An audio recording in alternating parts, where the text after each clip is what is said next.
Good morning, good afternoon, good evening. This is Scene for Septa, the Howling Wind, a werewolf, the apocalypse game set in San Diego. So Jesse is basically today's Saturday, so he's not homeschooling today or really kind of doing anything, and the Cubs are all pretty much taken care of. He's just kind of getting ready for Christmas, and he's very quiet today.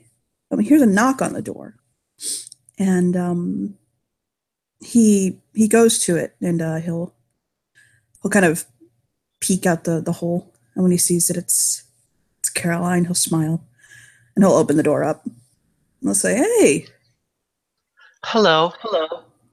come on in." He'll kind of open the door Oh, for her. thank you. And she'll step inside. The house is so big. It's just it takes a while to understand how big it is, and just so obnoxiously decorated for Christmas. And he'll kind of smile at her. Your house is pleasantly festive. Yeah, you know what? It's Ace here. He kind of really likes to go all the fuck out now, don't he? She's smiling. He uh he didn't grow up with much of a family, and now that he has one, he kind of motions around like, "Here we are."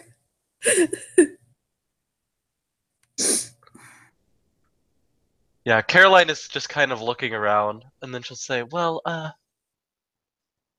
actually, why I came by was you were wanting to talk to me more about, family and things like that, and I overheard things about your pack, and even, Sierra mentioned some things about this. He'll nod, and he'll motion her to follow him, and he'll go to the kitchen, and he'll kind of start some coffee. You hungry? I believe I could eat. Okay. No, he'll pull something out, and just something fucking snacky. I'll put it on the counter, get some coffee going, stuff like that. Well, it looks like you got things to say or ask, little sister. My Well, ears are open. well, if you don't mind me asking, what is the spirit you follow? Me? Um, Or do you mean the pack? the pack. No, we follow Katana. My tribe's totem, actually. She nods. So a very spiritual totem. Mhm. She's nodding. Though we do pay respect to the other spirits. I mean, yes, we follow and serve Uktena, but we also pay mind to the shrines of the other uh, um, spirits as well. I'm actually in the middle of building a shrine. Mhm. That I, being said, I've been in the middle of building this shrine for like a couple months now, so I might want to get my ass on that. He'll chuckle at her. I hope you don't mind me asking, though, if I happenstance to join your pack, um, if I could help make a shrine for Unicorn? Ooh, there is a shrine to unicorn. Oh, I did not know. Where's the shrine? He'll he'll grab the coffee, like he'll grab the cup. He'll pass on to her. He'll grab a couple snacks for the road, and he'll take her. He'll just walk out with her, and he'll say my last packmate actually built it. She nods. His name was Kyle Bleeding Fire. Was. As in, he was my packmate. He no longer is. Oh, We don't keep in touch. I think his name is still Kyle. It's probably still Bleeding Fire, but I'm not 100% sure. And he'll nod. He left with his mate to go up north. Oh, I feel foolish. I thought of the worst when you mentioned the word was. You know, maybe death ain't the worst. And maybe you're not wrong in assuming. He'll just get very sad.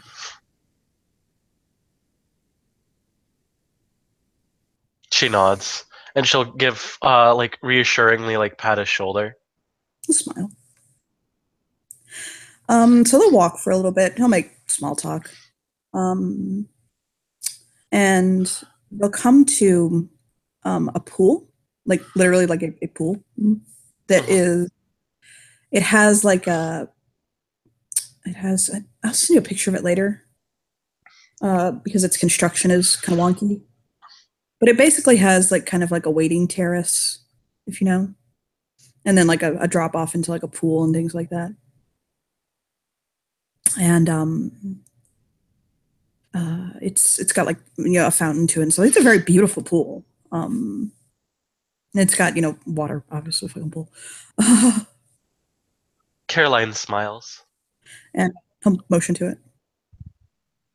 It's beautiful. The pool is actually we you can go into it. It's we use it. I think I saw Karen in there earlier. Actually, I think it heals you or something, or does something like restores you or a shrug. Like I don't know. I ain't the keeper of the land. You see her smile very large, and she says, "Well, I suppose I would like to be here a little bit more often then. No nod. I'd like to pay my respects for Unicorn, as he's blessed me with a lot of things, and I don't know why he cares so much for me."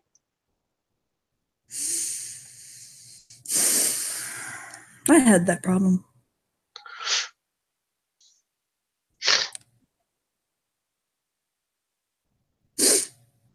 When one has been touched by the spirits so strongly that you feel like it almost forms a part of your identity, but you don't know why. Um, Caroline will take this small vial of hollow powder out of her like satchel, and she'll just kind of place it on like the altar. You smile at that. She she's smiling and she says, "When I looked at the translucence that is this hollow, I immediately thought of Unicorn." You smile. He'll brush his fingertips across it and imbue it with a point of gnosis.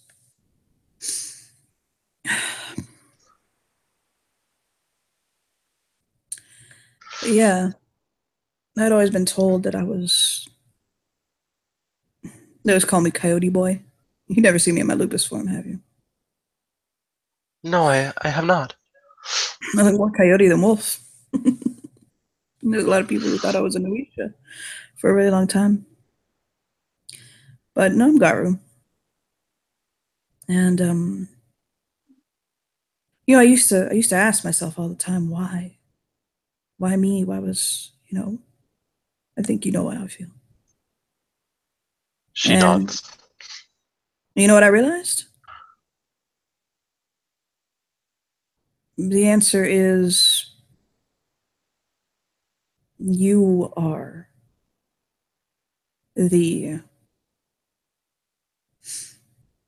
you are the story. There is no why. Your chapters haven't been written yet. For whatever purpose Unicorn chose you for, to bear his or her blood and her spirit, as you walk forward on your path, it's going to be what Unicorn needed. You have to create the legacy. Does that make sense? She smiles and then she frowns and then she says, "It sounds like I have very big footsteps to fill." He'll shake his head. Not really, though.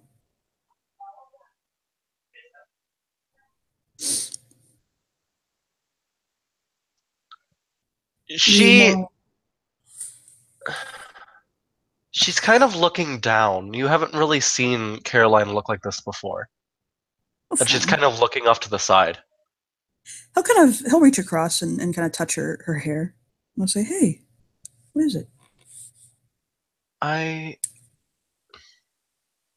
I don't know if I should say this, but when everybody compliments me or say that Unicorn has blessed me and I should be so proud, I don't I don't see the worth in myself. I don't I don't see what everybody else sees. Well, yeah, 'cause you haven't really done anything yet. You're young. You got a lot of potential in you, Caroline. She But f- she frowns and like she's starting to tear up and she's like, "But that's the thing. I don't see that. I want to be better." then there you go.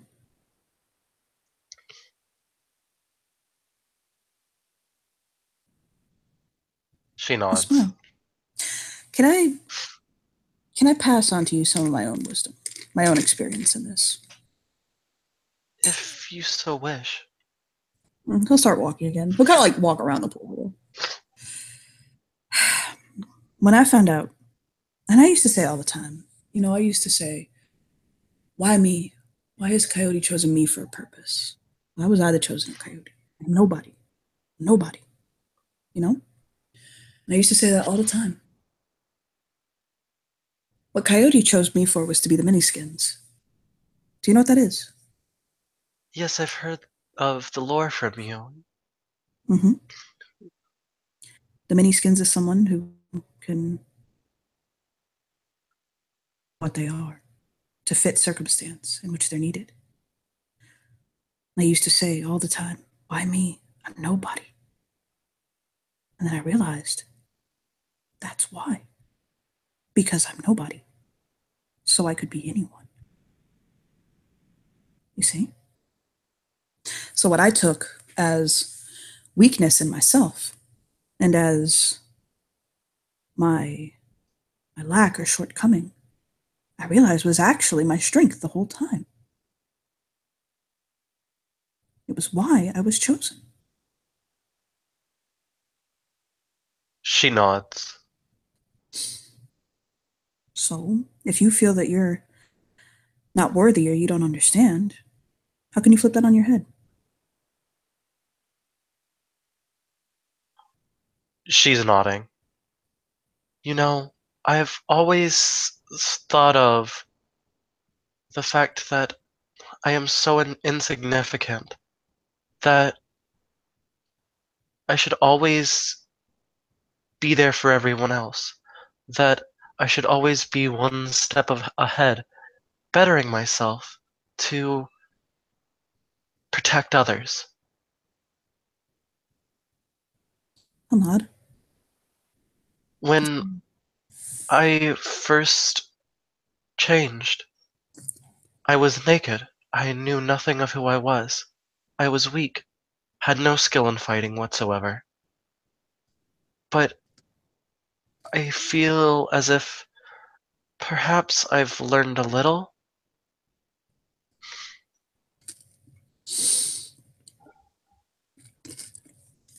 I think people sometimes look at life like a game that needs to be won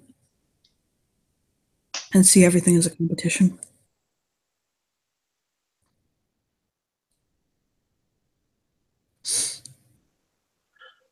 I I don't see life as a competition.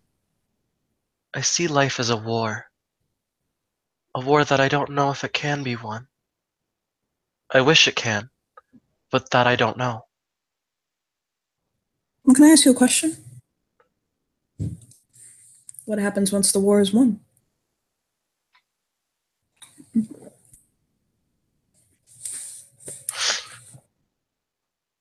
She frowns. Then is our purpose gone? A smile.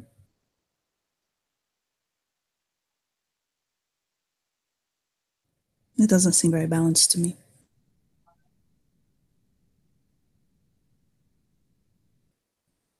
I have always noticed this. Us Garou, we are creatures of combat, of battle, of war. But if there was no war, what are we? You see, I got feelings on that. I think I think the Garu have gotten it wrong, to be blunt. I think that the Garu focused on being Gaia's protectors or warriors, and forgot that a warrior who makes constant war is not a warrior.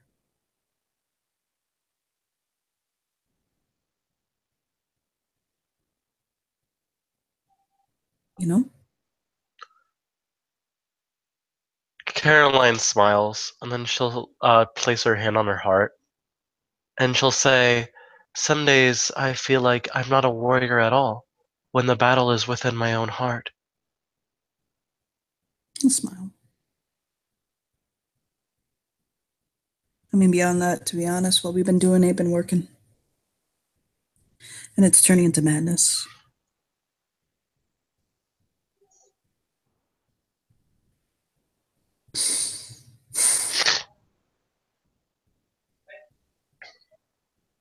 I'm sorry, Caroline. I know I'm usually more. He'll shrug. Bouncy, I guess. But my heart is heavy today. Everyone has moments where they need to contemplate, so it's understandable. Don't Hmm. push yourself It's too more, hard. it's more that my heart is very heavy right now. My father died last year. On well, tomorrow is the 1 year anniversary of his death, and I'll just shake his head. I'm just trying to. Honestly, I'm just trying to make it through. This is odd for Caroline, but she doesn't even ask permission. She just hugs you. Oh, he just completely takes it. He's a hugger.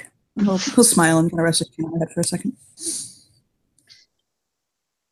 And then she'll blush, and then she'll let go, and then she'll say, "I am sorry. I forgot to ask." Nah, it's okay. Don't worry about it.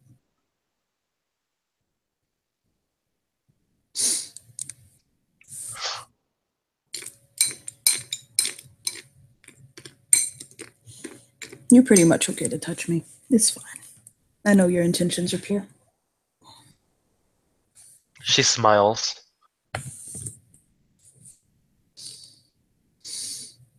I just. I miss the little things about the man, you know?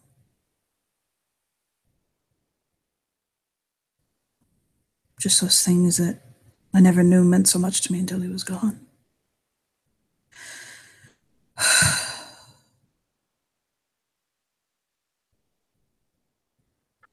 It's like Caroline is thinking about something. Look at her. Perhaps I should be glad. Me glad of what? I have no memory of my family. I don't know what that even means. Perhaps something terrible happened, and it is a blessing for me not to know.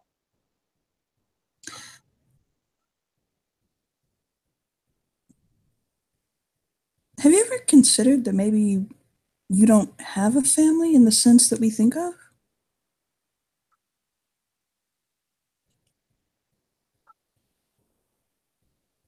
As strongly touched by unicorn as you are, the spirits could have raised you. That may be why you can't remember.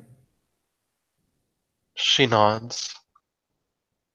It may be a situation where your family is all around you, but they want you to, what kind of furrow his brow? Learn the human ways now? Yeah, he'll shrug. I'm just throwing out ideas. I don't know. I know one way I can know, but we're gonna have to do it. There's a ritual. It'll tell you what your heritage is. I know it.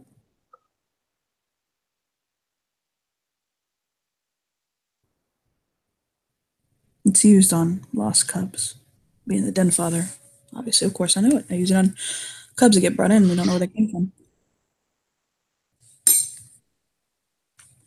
I believe I would like to prepare for that, but I'm also scared at knowing. Most are gonna change, to be honest. She nods. There are two types of family in this world, Caroline. There's the family you're born to, and there's the family that you create. And everybody goes through that. Well, most people. If you, the small percentage of people that are so sheltered that they never create their own family, he'll just shake his hand like it's not relevant to this conversation. You're born, you meet your parents, and the way of things the day you're born. You got no choice on the matter. Brothers, sisters, aunts, uncles, all that. Family, friends, very close family friends. But then as you grow up and you grow older, you begin to make connections on your own, autonomous of your family. And you grow closer and closer to those connections. You might marry or take on a life partner, or you may find people you're so close with that they're like brothers and sisters to you. People you would live for, not just die for, I'll make air quotes, but that you would live for and with. And those are your chosen family. You have children, things like that. And that's family you chose. And you continue it into a cycle. And one day, you're going to find your chosen family. And it may make that, he'll shrug. It may make that need or even that desire or anything for that assigned family to be less pressing. Or it may make it to where if it's a situation where your assigned family is maybe something you wouldn't have preferred or didn't work out the way you thought, at least you got your chosen family. She's nodding. Then again, you could be like me and accidentally choose your assigned family. And he'll hold his hands up and shake. I'm like, that's a whole fucking different story.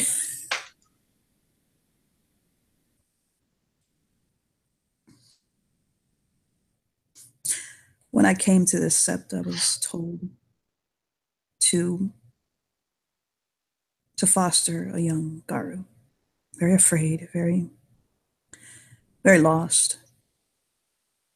And so I reached out to her, and I came to love her as one would love a daughter. So I adopted her, legally as my child. She was Native American. The paperwork, she needed some paperwork to do some of the things that she wanted to do in life, start college, stuff like that. And so I adopted her as my child. And then we came to find out she was my cousin, actually. She was my uncle's daughter. The right of heritage was performed on us. And so I ended up choosing my assigned family. Isn't that funny? That is very interesting. Yeah, I don't mind me. I'm just an old galliard. Spinning my yarns. I don't mind you. You are a very pleasant person to be around. Like 95% of the time I'm not, but thank you. Just he'll playfully like shake his head at her.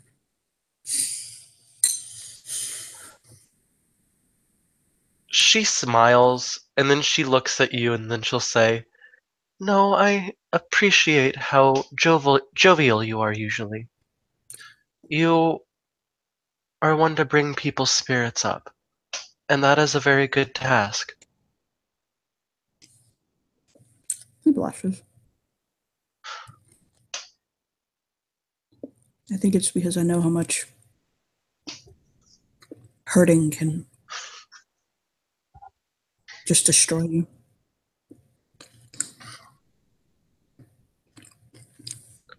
She nods, and then she'll say, well, I might try to be jovial. I am not very good at normal jokes. Why I not? think I suppose I don't understand the punchline of many of them. I suppo- Maybe you should. Oh, let's see. Oh, hold on. I think it's because mostly the punchline is double meanings. I guess I take them way too literally. What did the teddy bear say after dinner? Um, I do not know. I'm stuffed. Oh, I suppose I understand. That is because a teddy bear is filled with cotton, correct? He'll smile and nod. And when you're hungry, or when you've been full, you say you're stuffed. My niece, Oh, my niece dropped that joke on me one day. Oh my god. my the first thing that was really hard for me to understand is how a teddy bear could speak, but I suppose if I look past that, then I understand the joke completely. I got a really strange suggestion for you.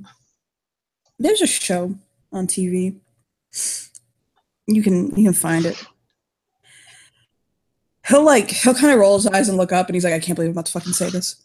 There's a show on TV called My Little Pony, Friendship is Magic. And he'll nod. I think you'll enjoy that show, and I believe that the humor would be a good place for you to kind of he'll do his hands like meh, like he's trying to like understanding type thing. I think I think the humor they use on that show and the way that they present jokes and stuff like that will help you to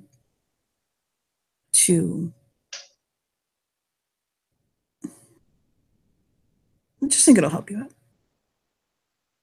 That and it has unicorns. And he'll nod. And Pegasus.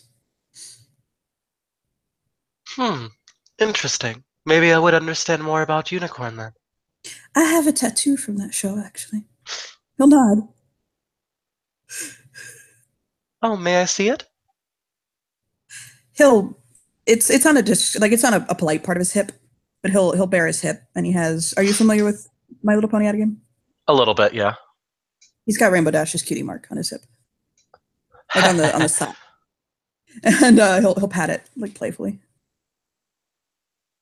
This is my niece's favorite pony, Rainbow Dash. And so I So got hmm? it's that like lightning bolt, Yeah, it's the lightning bolt of the cloud. and then she'll say, "Oh, so you have a friendship with Grandfather Thunder?" Oh, I'm actually not that familiar with Shadow Lords and things of the such, but no. See, Rainbow Dash, she's a Pegasus. She's very adventurous and some would say tomboyish, and she's very fast. But it's my niece that likes her a lot.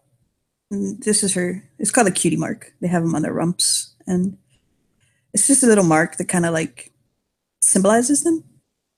And each of the ponies has a different cutie mark, and this one is Rainbow Dashes. And my niece, I was getting a tattoo, and my niece told me to tattoo that on me, and he'll point and poke at it, and he's like, and I did. Intriguing. If I was to get said cutie mark, what would you believe I would have? There's an entire story and plot line about how important cutie marks are in choosing them. Well, you don't choose them, they kind of pop up. But if you got a cutie mark, let me think. I'll think for a moment. Well, I definitely think obviously you'd be a unicorn. There are 4 types of ponies. We'll hold his finger up. There's unicorns and alicorns and earth ponies, which are like ponies, and Pegasus. So I definitely think you'd be a unicorn. You remind me of Rarity, actually. Actually, that's my favorite one. What kind of smile? She embodies the spirit of generosity. She smiles. Well then, I believe that would be a very good one. I need to not make your damn garden name Rarity. He'll just look up at the sky like, don't do it. Don't do it. And then he'll look back down like, I controlled that impulse. Holy fuck.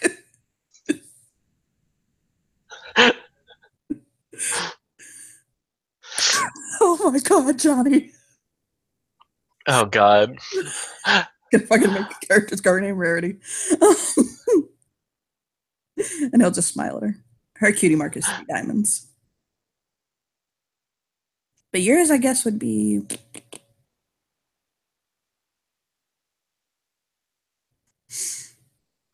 some kind of a heart. She smiles softly and then she says, "A heart made of hollow." Giggling.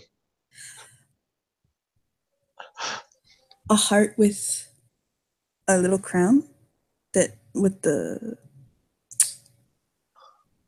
what do you call those things? I don't know. With the, think for a moment. Man, where's a silver fang when you need one? I don't know what those things on a crown are. You know, the part that goes up. Spiky parts. I don't know, whatever. With the, She's thinking for a second, then she says, "Are you talking about fleur de lis?" no, but if you ever want to like just hear music to your ears, like honey pouring over silk, go to Emil Rose and get him to say that word. Holy shit.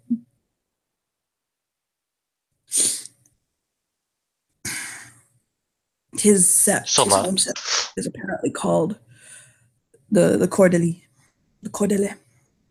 And the way he says it is really pretty.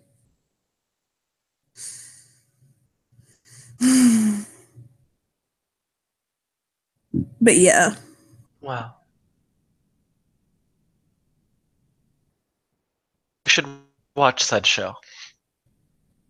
I just think that it would, I don't know, he'll just shrug. You don't have to, it's just, especially the first season and maybe the second.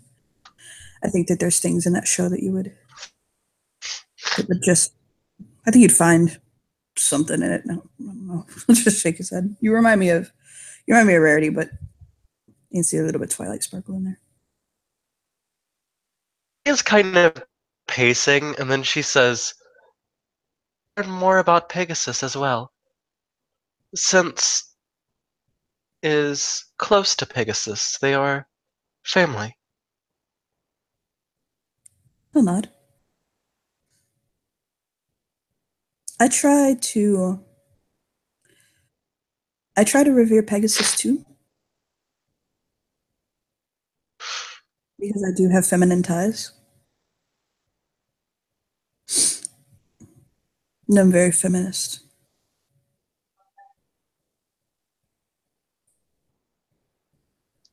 I don't like that.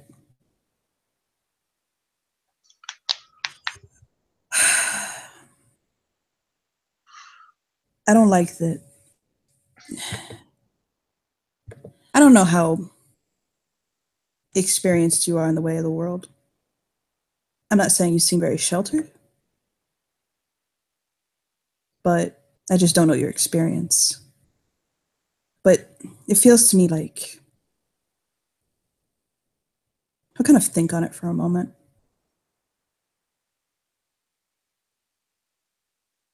a woman now, and in today's society, has become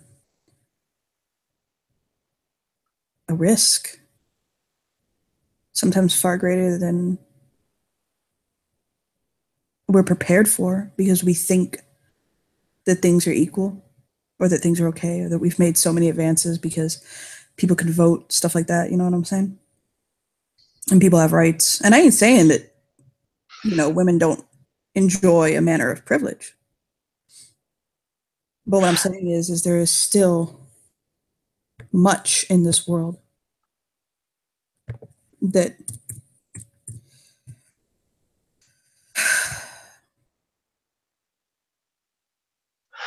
is just holding women back. Caroline blinks and she says, I suppose I don't notice such things. I usually just get compliments on the street. Well, when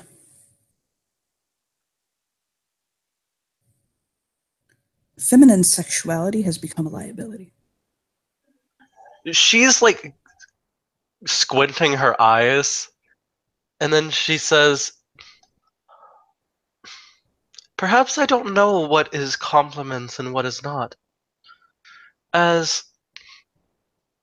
I mentioned some of said compliments before, but the other women said they needed to punish said man.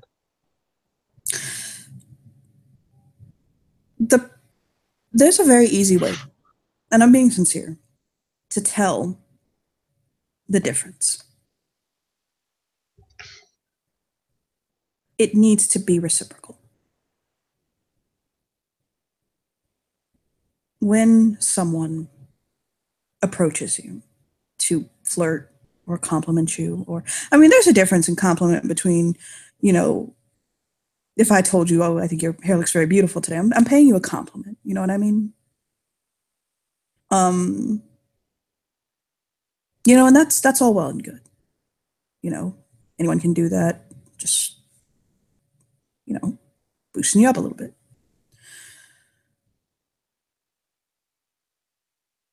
When there is intention behind it, when you want to create a deeper connection, it has to be reciprocal. And when it's not,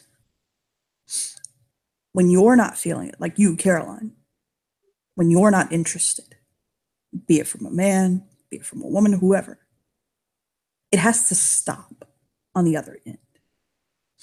And no one ever, without knowing you, without knowing that it's welcome, should compliment you on things concerning, I'll try to think of how to put this blunt but polite, your sensuality. Does that make sense? Oh, so I should have been mad whenever the man yelled and said, nice ass hot stuff. Yes. Or at least a proper reaction is distaste. He shouldn't do that. Your ass is not property. It's not. Your body is yours and yours alone. And who you choose to share it with is your decision. And no one can take that from you. I think I'm beginning to understand it more. That's massively. At first, I thought it was just if said person touched you. But even then, it turns out I was wrong, because some people, if they touch you, it just doesn't mean that they want to mean you harm. No. It. And not all intimacy, if I may. He doesn't want to cut her off, but he'll fucking forget. Not all intimacy is sexual. One can develop intimacy with a person without it being a thing of with the intention to please each other. in a sexual manner. Sierra and I hug and cuddle all the time. I have no intentions towards that woman. I see her like a sister. Same with Kate. But it's something that develops. You'll when you hugged me, and I hugged you back. You didn't have to ask. It's because you and I have developed enough familiarity that it's just an unspoken consent. As long as you're not trying to engage me sexually, I'm fine. I'm also very gay. So he'll shrug and say, as beautiful as you are, you don't really do it for me. And that's okay. I suppose I just don't understand sex. You don't really need to. You feel like if you don't feel it, he'll shrug. It's not something to really be understood. It's just kind of a biological imperative. She's thinking. By the way, out of character, Mhm. if you want her to talk to the other guy, Yes. I will be leaving work in about 30 minutes or so. Just have to wrap up anyway. Okay. You're running out of spoons. Look, you're a thinker. I like that. I'm just don't overthink, okay? I kind of tap her forehead playfully. She nods and smiles. Don't even, God, you're so young. Don't worry about relationships and sex and all that. Just he raised his hands. My God, no, no, enjoy yourself. Like She blinks and then she like turns her head to the side and she says, "How old do you think I am?" I don't know. You look like you're like 17. She chuckles. "I'm sorry to have fooled you. I am 26." You're so young. I'm 37. She blinks and then she says, "Well, that that's odd. You don't look a day over 25." I changed when I was 26.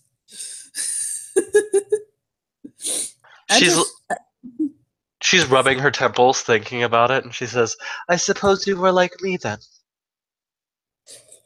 hold on. I got good skin. "Perhaps we are blessed by the spirits." We know that. Yeah. And he'll blow her a kiss. She'll I have to go check on my cubbies. she'll smile really big and then she'll say, "Well, I hope you will keep me in mind if you want to offer me a position in your pack." Oh, that's not even a question. Of course. I want you on my back. I told Sierra that actually. As in, I went to Sierra and said, "Hey, that Caroline girl should be cool in the pack. Let's get her." She smiles. And then she like kind of looks back and forth and then she'll say, "And apparently I have to be very careful about who I say I I don't have a family with.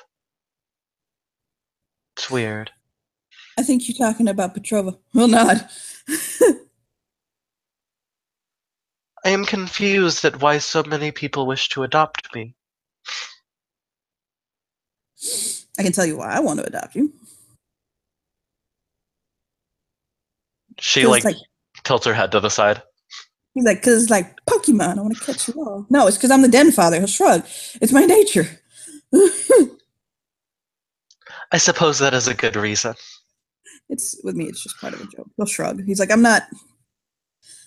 Don't think that I wouldn't quote unquote adopt you. It's more a jovial thing for me. Petrova, I can't fucking explain him. Why don't you go ask him?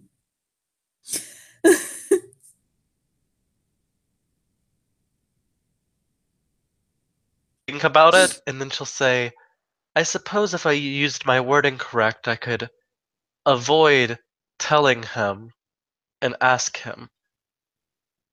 Why don't you practice consent? And if he tries to adopt you, tell him firmly no, and he'll nod. She nods. I don't know if I would mind that, though. It is odd. He'll shoo her along playfully. Go. He'll ruffle her hair. Bye, Rarity. He'll wave at her. She'll smile. Bye, Coyote. Your fucking character's gonna be Rarity if he's not careful.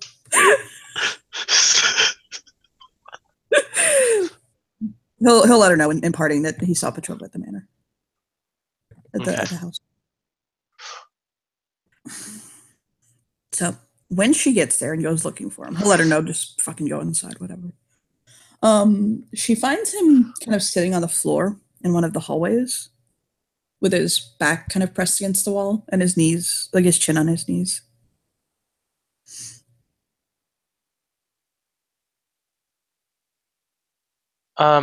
She will make her presence known to him without really saying much. He'll look over at her, kind of like with the expression on his face.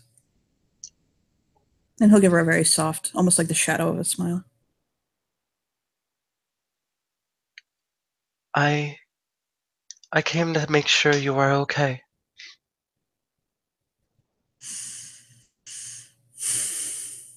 I'm not, but he'll shake his head. She will sit down in front of him and offer her hand. I'll take it. He's got such big hands. Oh my god.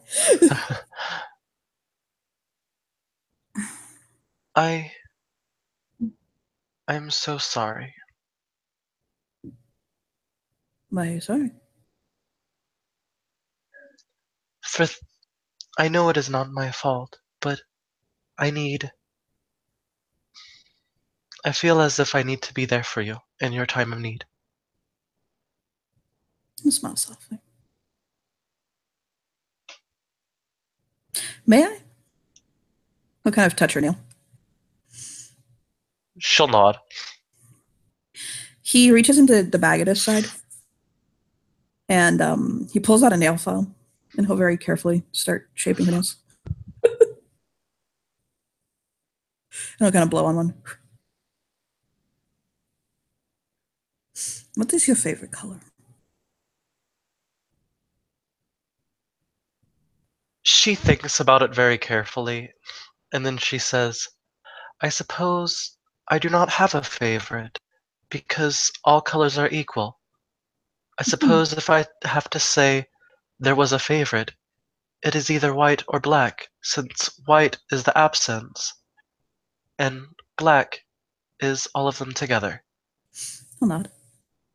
He'll fish around his bag for a moment, the messenger bag aside, and he'll kind of like grunt, and he'll say, Susie, get me and he'll say something in Russian, and he'll kind of stick his arm in the bag, and he'll wait, and he'll pull out a bottle of like the holographic nail polish,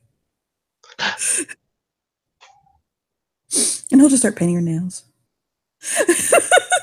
She smiles and she says, I had given Unicorn something like this just a moment ago. He'll smile.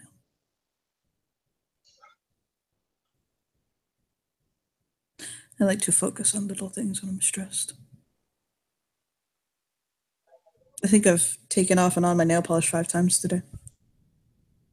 He's wearing like black nail polish.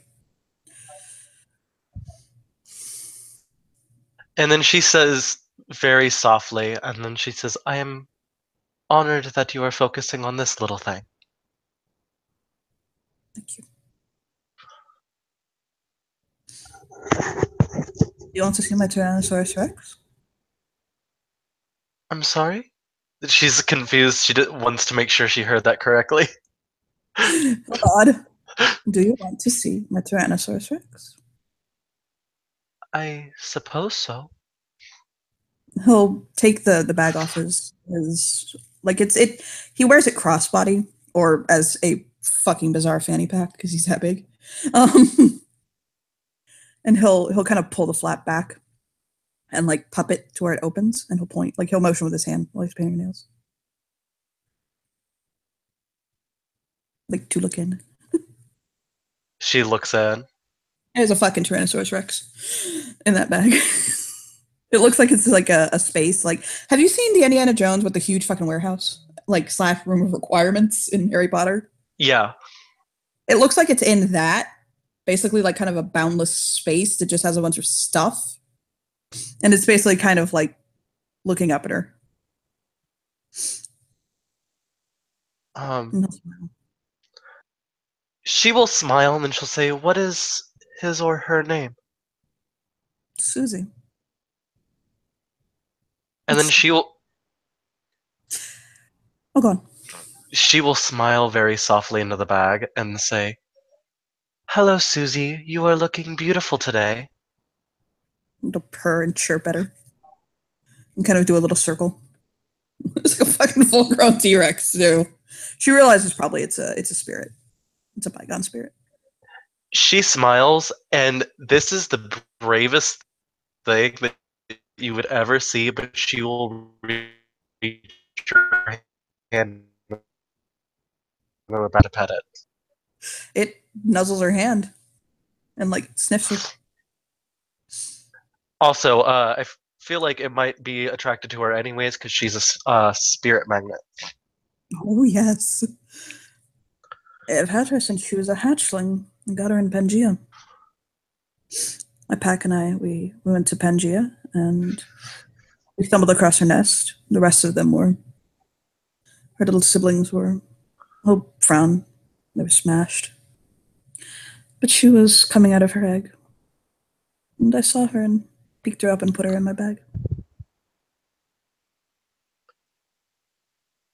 She smiles.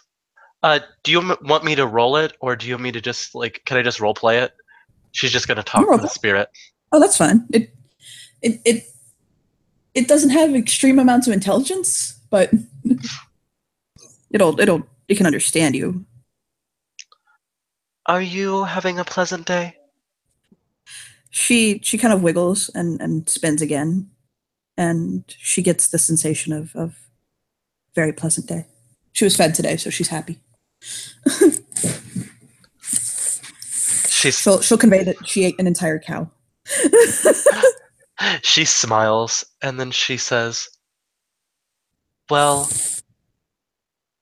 I know this may be rash, but I hope that you can consider me your friend, Rosie." Or I think that's her name. She has eidetic memory. She would say her name.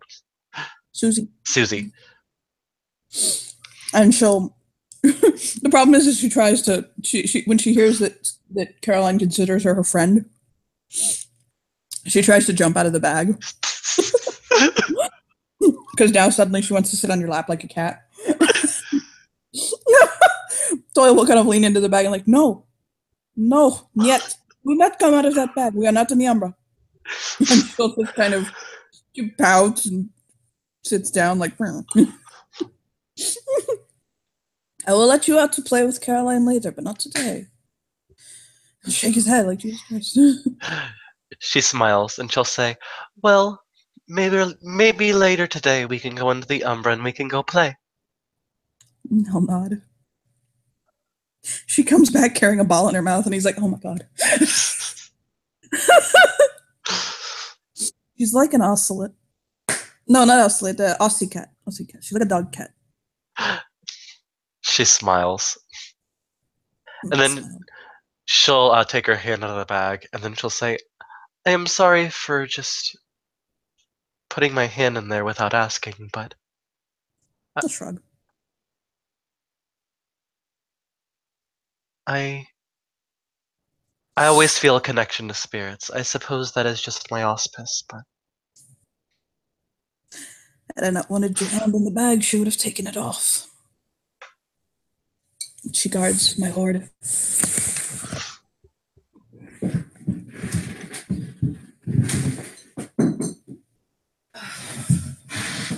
So how are you today, Miss Caroline?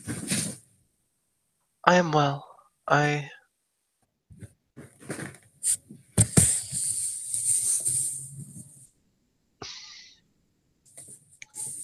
suppose I am feeling very philosophical today. Oh? I was just thinking about purpose and who I am meant to be. I can't wait to see hmm, what you become. Hopefully I'm around long enough to. But I don't know. Nor do I.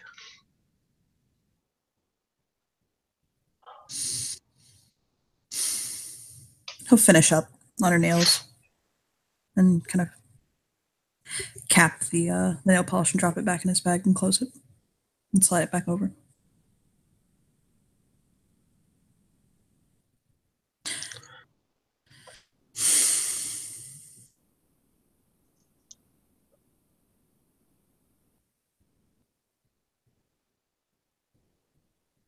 He's just She's just looking. yeah, she's just being silent. He seems like he's comfortable being in silence.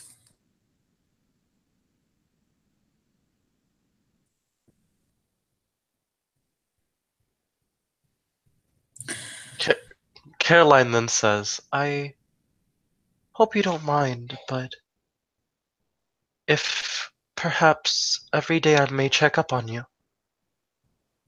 If you like. I can't promise She's I'll be here every day. Or one day. that is true, but after the other day, I feel like I want to make sure you're okay. A tear falls from his eyes. I'm trying so hard to be okay. But I don't know how. And it's something that's not coming to me. And then there's a part of me that thinks there is no way to be okay right now.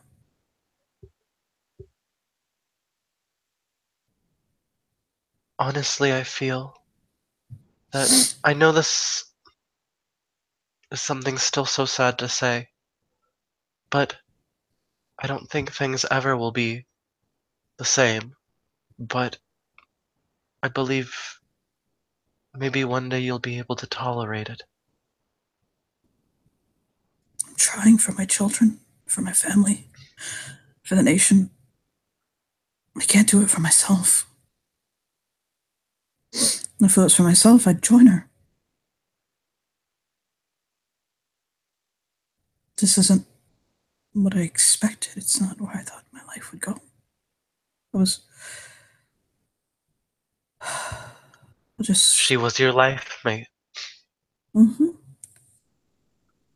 I had, I had another mate when I had a lupus mate. Three of my children were born of her. I'm Silverfang. It's not uncommon for us to have a mate or two. She passed actually quite some time ago, but I was ready for it. I knew it was coming, and she was lupus, so I knew that she would only live for so long. When she was wolf, not lupus. And she died in my arms actually, and I was ready for it. I held her and had closure. My heart was ready. My mind was ready. I wasn't ready for this. I just came home and they were gone.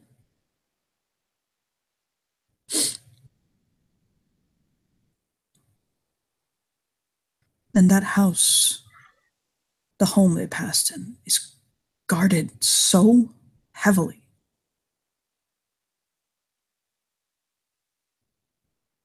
to. I can't think of what could have done it.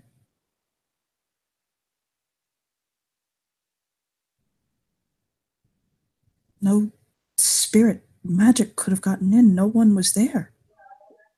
We've looked over every surveillance tape over and over again. We've there's no answer. Or if there is one, it's so pervasive, even I can't find it, and I'm legend. She nods. There are many mysteries in this world, and this world is heartbreaking.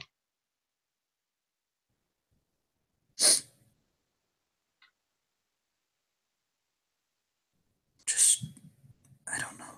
I don't know. I'm so uncertain right now. It just hurts. I feel like I've lost my family, and yet my family is still here.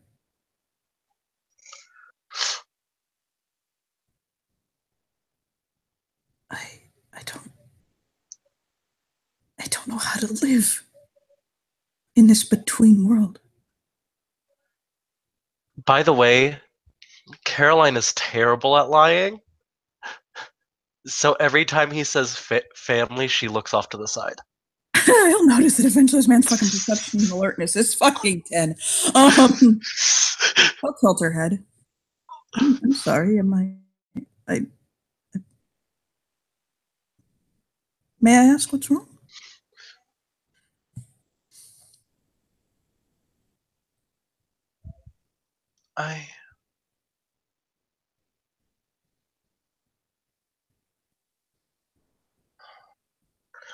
She's kind of looking down. And then she kind of puts all doubts aside, and she'll then bite her lip, and then she'll say, I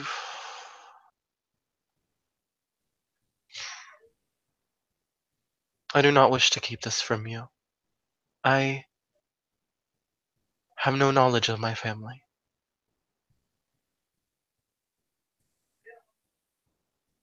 I do not even know if I have one. The trauma of your first change must have stripped you of your memories. She nods. This happens to people. Sometimes as they grow on in this world, they remember. Some have brought to my attention maybe I never had one. Family born, but that I do not know.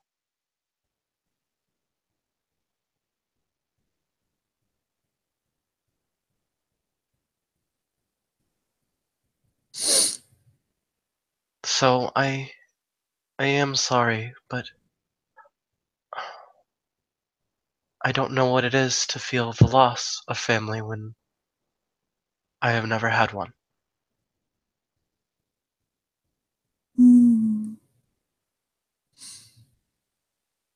He looks as though he wants to say something, but he doesn't.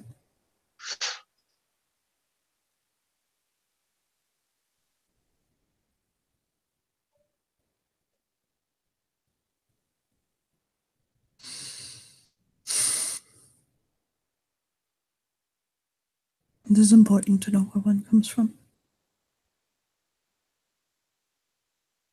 But it's not your identity. She nods. And smiles softly. And family.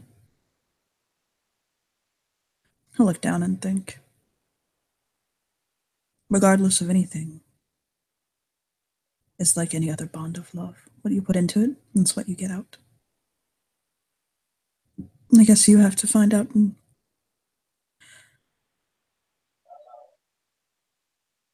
come to terms with if it's something you want to put into. Something you want to invest in. Finding who your family is, or was. Or striking out on your own. or finding a new one.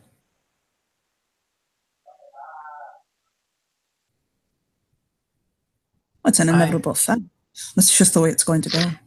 Is that like you can't escape that? One of those things will happen. I can tell you something in my experience, but this is just me. It's not the truth.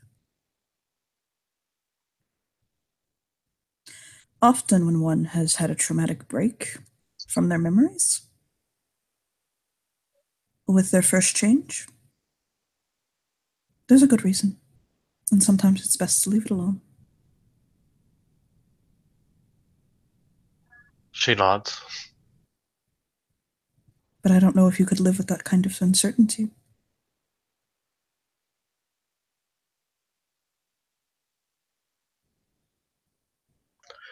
Perhaps if it is needed.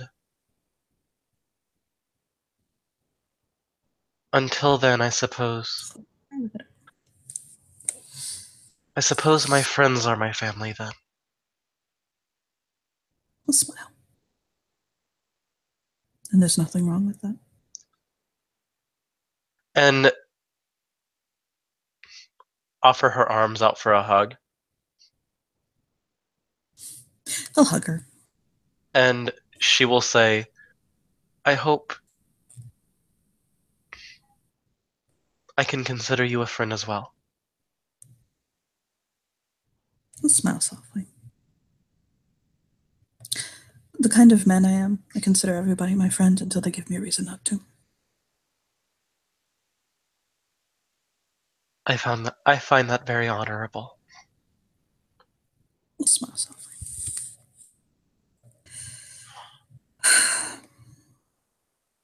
I'll look at her nails again, make sure they're okay.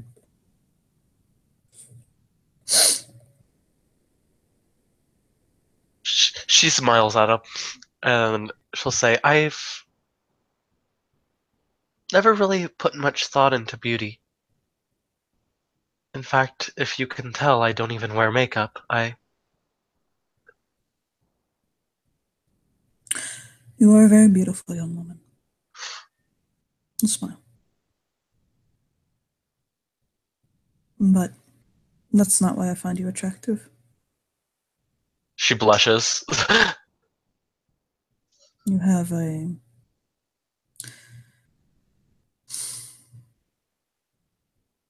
light that dwells within you. It shines out.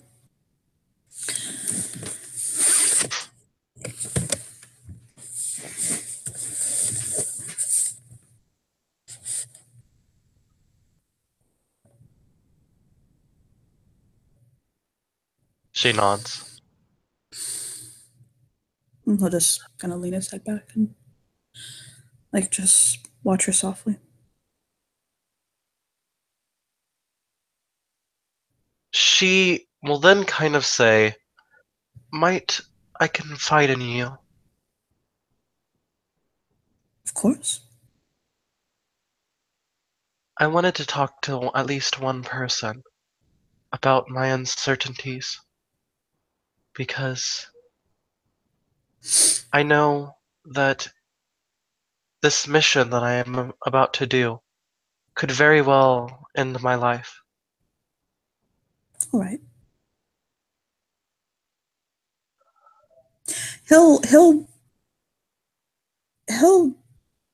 so his legs have been drawn up most of the time. He'll drop them and kind of go crisscross, and he'll hold his arms out and kind of pat his lap. Sit down if you want. She'll sit down. His lap is one of those things where it's you are now basically sitting in one of those fucking Nest chairs.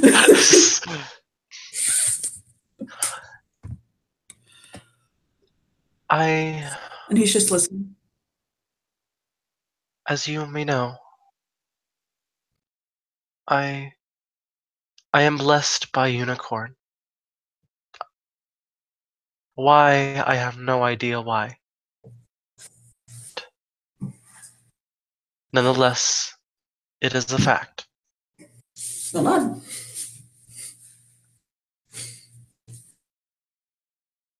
Well, a mother thunderworm is on a rampage, and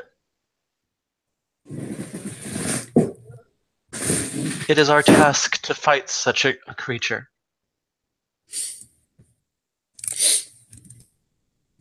Now, for the good of the Sept, the best decision was to pull it away from, as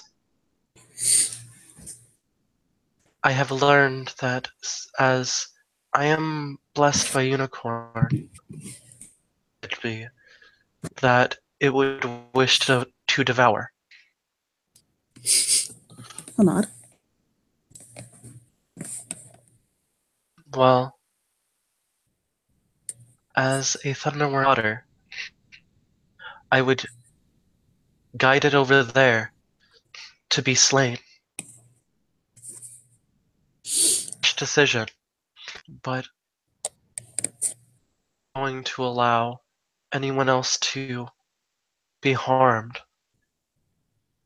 Way that we could weaken such a creature, then I was ready to do as such. I suppose I'm afraid. I'm afraid for my life, and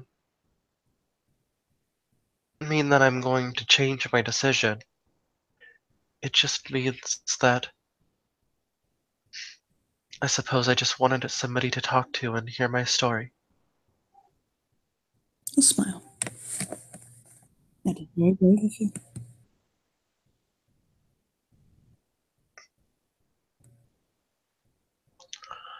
I've been told it is both brave and reckless, but He'll chuckle and he'll say, I find that bravery and recklessness are the same coin.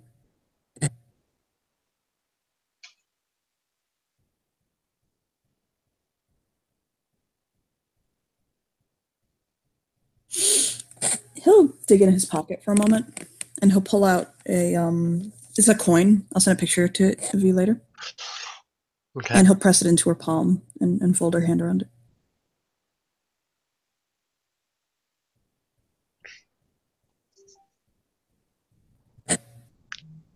She'll look at it, and then she'll look at Toya. It's my lucky penny. Get it back to me after the fight.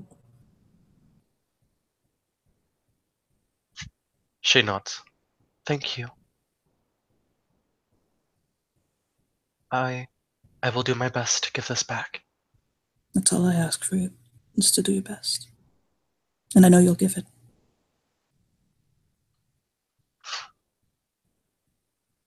She smiles. I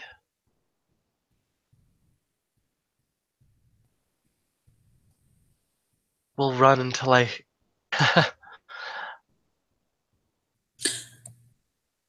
Can I give you an opinion?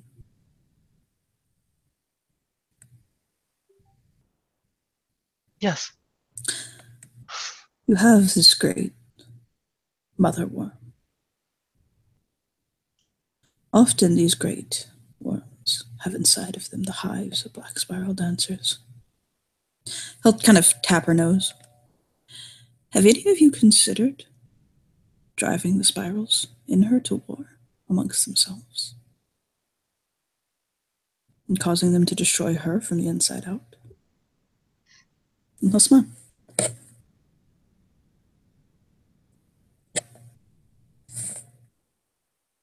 She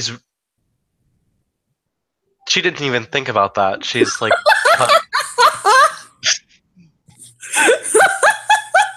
This is why the man's a living legend.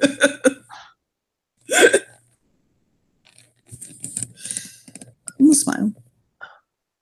How would one go about such a task?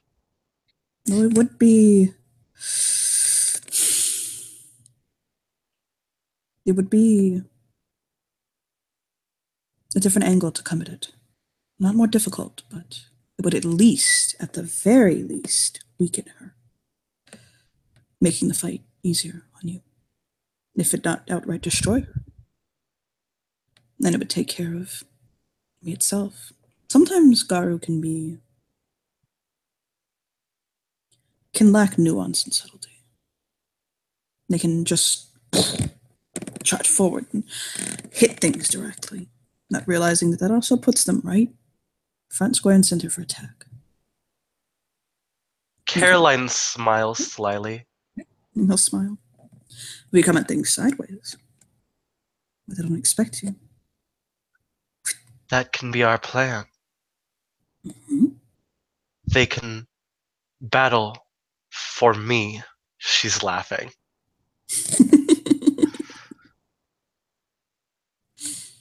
What better way to cause disorder within the spirals than a prize that is a child of unicorn? Not. And they would see the prize to be won.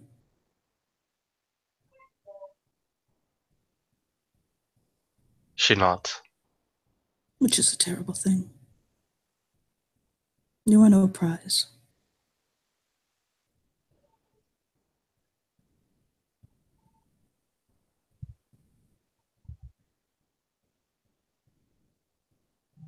Well then, I suppose I should offer this idea as well. I'll smile at her.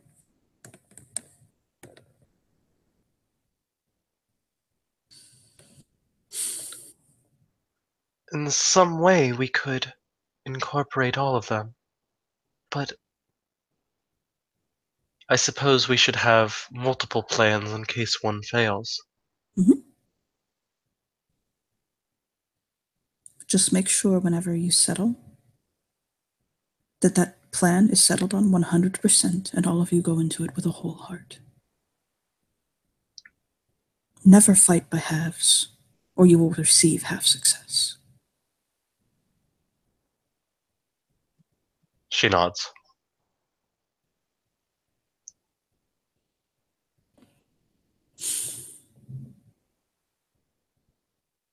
And then she says, I suppose this is just a way to prove myself, because Unicorn did not choose me idly. I may not see my worth, but Unicorn did, and I must live up to that. Nod. That is often the fact that Silverfangs have to live with. We all obnoxiously believe we were chosen for a divine purpose. So it's something I'm familiar with, the idea. I need to get out. Ugh. I've been told over and over again, take in the city, get out, do things. Oh, I don't know what to do, though. She smiles, and then she'll say, well, I have an idea. Hmm? You prefer the silence, correct? Actually, I'm a musician. Oh. Well then, if it so pleases you, then perhaps we could go out together. That way you will not be alone. And you will have a reason to go. Okay. I'll think for a moment.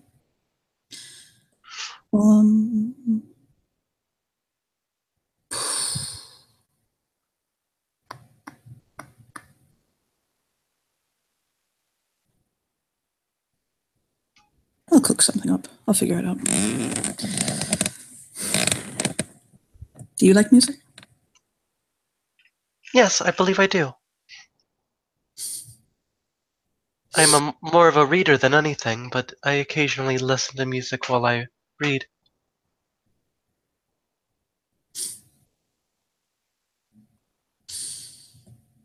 I have something on me that is quite fun. Do you like the works of J.R.R. Tolkien? Oh, yes. He'll dig around in his bag for a moment, and he'll pull out a first edition signed copy of The Hobbit. Her eyes are literally sparkling. Like Unicorn is just like sparkly eyes. Get that holographic rays going. Oh my. Do you like this? Oh, I have something for you. Oh my. I can't give it to you, but I have it. And he'll fish around his bag for a moment. And he'll pull out something else in like an archival bag. And he'll show it to her. It's the script for Fellowship of the Ring. And it's got like writing all over it. And he'll pull it out and he'll open it. And I'll say, I'm the one who translated all of the English text into Dwarvish and Elven. He'll quote Elven in the Lord of the Ring movies. Oh my. I speak fluent Southern and Quenya and all of the different languages of the Tolkien verse. I was schooled at Oxford. And my whole kind of doctorate degree is in linguistics and philology. I held a double PhD. One is in music and the other is in language. Mildred kind of blushed like he's trying not to fucking brag. Caroline like reaches out to touch it and then she pulls her hand back and then she'll frown and she'll say, I would love to learn from you, but I feel that would be asking too much as I am just a Cliath. Why would that be asking too much? She smiles slightly. Because you are so great and I'm so little. Me, great. No. She points at his size. That is... I can't. He'll just shrug like, I got nothing there. She'll say, I don't believe anything about you isn't legendary. It is... It... She frowns. I am just a man. You may be just a man, but you have proven yourself. You have proven yourself to be a loyal subject of Gaia and a steadfast protector. And for that, I honor that. He'll blush and look down. And he'll look back up at her. Do you want to hear something in Elvish? Yes, I would love to. He'll think on it for a moment and kind of chew his lip. Melin Derin Hindusha Selala Jalat. And he'll smile. And what does that mean? He'll tap her nose again softly. Learn and find out. She nods and smiles.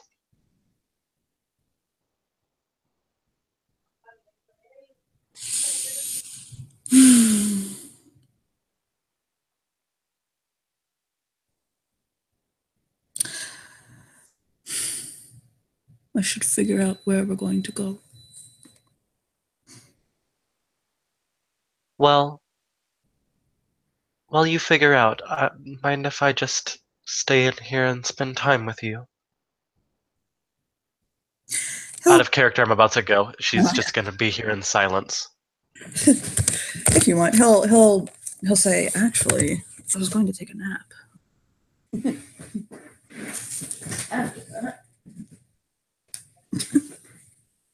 She nods. But I don't see a reason. And he'll shift to his massive lupus form. And the guard tongue say, you can't nap with me.